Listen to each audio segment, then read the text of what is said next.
برأيك شنو العوائق اللي توقف بوجه الشاب العراقي حتى يحقق حلمه؟ والله هي هواي عوائق. يعني بالنسبة لي يعني أنا خريج، بس شفت هواي عوائق من ناحية يعني مثلا إذا تعين يعني مواضيع اكو مادية بالتعيين تعرفين، فالتجأنا إنه نشتغل حر عمل حر أفضل، شوفه أفضل.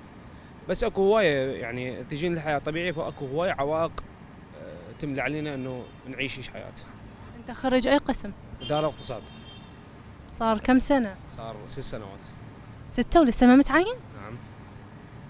سنة ال 19 20 أنا تخرجت.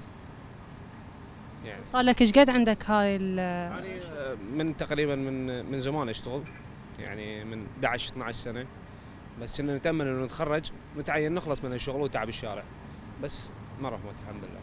طيب أنت متزوج لو لا؟ زوج.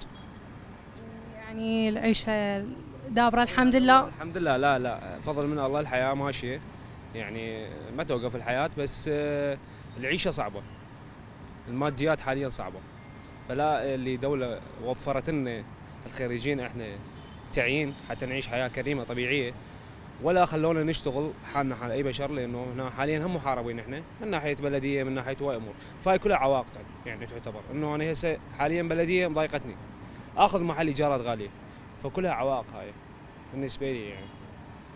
الله يرزقك. الله يسلمك، او كل شاب عراقي حاليا، يعني اللي عايش بالحلال طبعا، دا يتعب بالحلال اكيد، هاي كلها عوائق بالنسبه لي. الحمد لله.